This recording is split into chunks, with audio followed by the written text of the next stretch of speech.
Hi guys, and welcome to Finish It Friday, episode 141. So here's where we left off on Wednesday. So we have our base card. We have our layer that's 5 3/4 by 4 1/8. We have our 3 7/8 by 3 7/8 dark cardstock. We have our 3 3/4 by 3 3/4. I said for this to be a neutral, but I'm going to use a DSP, a designer series paper, or printed paper, however you want to call it, for mine.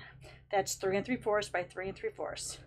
Then I have my dark cardstock that is 3 7/8 by 1 1/8. And this is very vanilla, 3 3/4 by 1. Okay, so the first thing I'm going to do is I'm going to cut this DSP. And I'm not going to do it trying to figure out. I don't want it to be quite so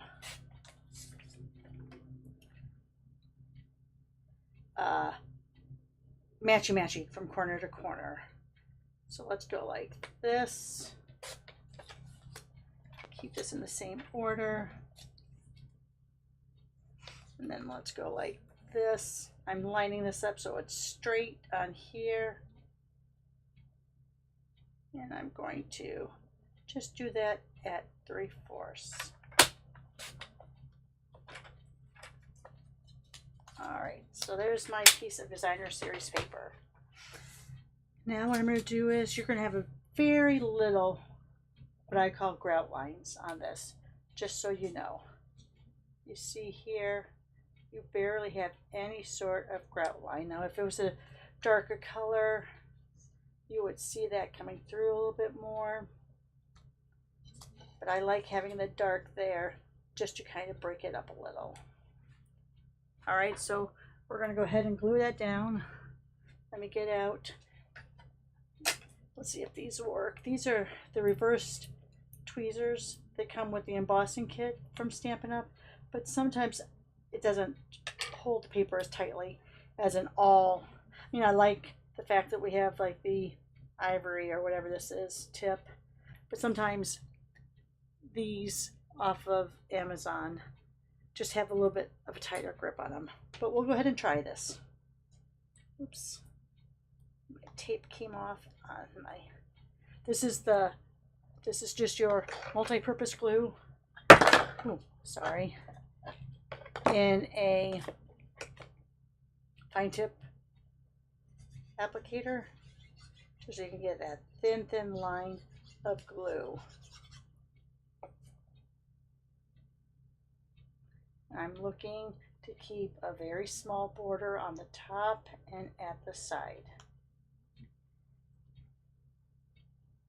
Oh, I think I got that just a little bit crooked. Let's see if I can get that really quick. There we go. Let's go ahead now and take this one.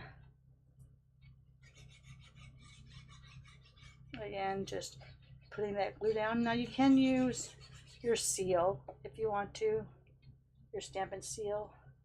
I just think when we're talking about such a small amount between the cardstock, I like using the glue so I have a little bit of wiggle room. And you can see right now, and this is probably already down. Yep. I don't know if you can tell. I put too much of a grout line there. Just look on this side. You have very little. And up here at the top, it's a little bit crooked.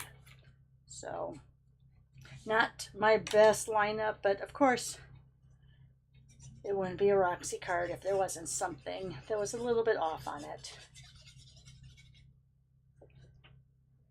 Yes, so even though I've been stamping and scrapbooking for 30 years and Ben was Stampin' Up! For 26, I'm still a work in progress.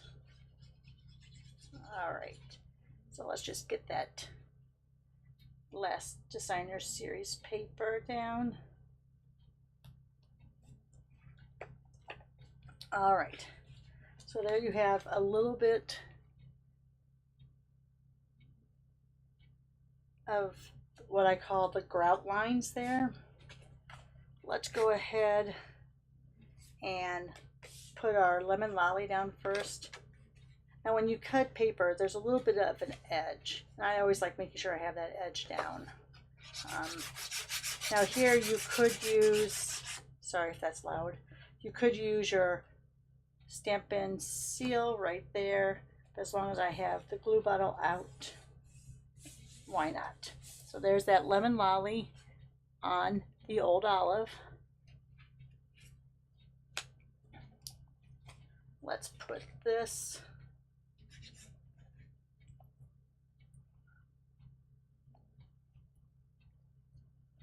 is why I do this, so this would stay down, and apparently my duct tape is not holding as well as it should.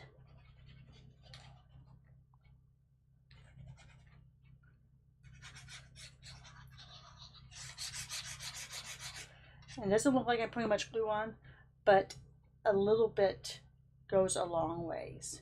So don't think you have to really have it so it's going to gush out your sides.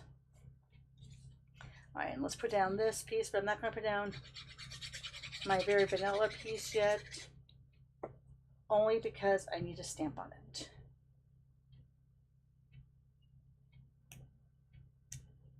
There. All right, there's that. Let's see, what sayings do I want? I think, because I want something a little bit longer, I think I'm going to use blooming phrases. And I think I'm going to use the hello there. That's the celebrate. Hello there. Now this is photopolymer. It's a standalone set, which means there's no die that matches it. And it has all these little extra pieces on there. All right, let's see. I think, let me lay this down so I don't have it, because you can curve it if you wanted to, but I'm going to do it straight, so I'm going to just let it lay down for a second so it takes its own natural form. And I'm going to pick it up, and I think we're going to use Early Espresso, since that's the color we have there. You could use black, it's going to look fine, but yeah, I'm going to use Early Espresso. I think I'm going to do it down a little bit.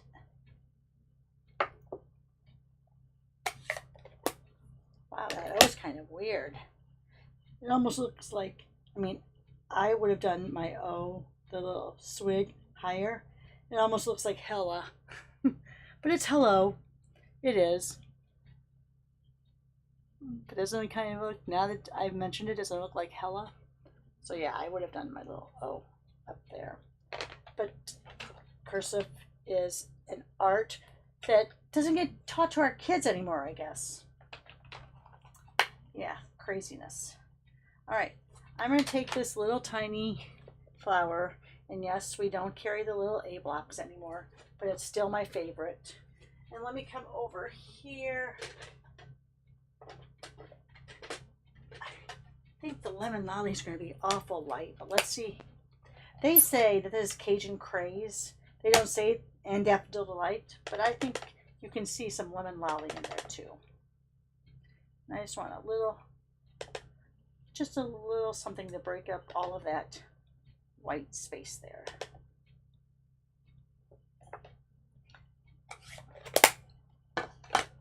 All right. Get that closed up. Grab my Stampin' Seal.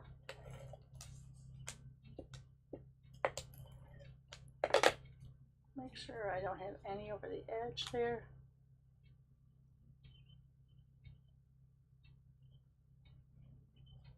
And there you are. If you wanted to add some embellishments, you could, but I'm going to leave it just like that. All right, let's show you a few others using this layout. On this one, I just did simple. I just did the layering on there. On this, you can see I did not use that layer. I didn't use the 5 3/8 by 4 1/8 on this. I kind of liked, since there was so little of the cloud cover dots on there, I wanted to bring out that cloud cover by not having anything else covered up. I wanted more of the cloud cover to be shown. And on this one I did use that layer, took the square, cut it right down diagonally. Here's my little piece there. This is a cutout from Flora, no, Corners, Spring Corners, online exclusive. So that's your little corner. It takes it away from, it leaves the negative. So you could do it right on cardstock if you wanted to. Just make sure though that the color that's coming up behind it is what you want. And I colored this, coloring it with markers and smushing it down on, this is basic white cardstock. So remember when you add too much water to basic white, that it kind of will break down the fibers, and my corner actually tore off while it was drying. That's why I placed it this way. All right, guys, there's the examples for episode 141. Go ahead and give me a thumbs up. Share with your friends, share on your social media. If you haven't subscribed yet, please subscribe. If you have a friend you think would like these videos, share it with them so they can subscribe also. Most of all, have a great day. Thanks guys for watching. Bye for now.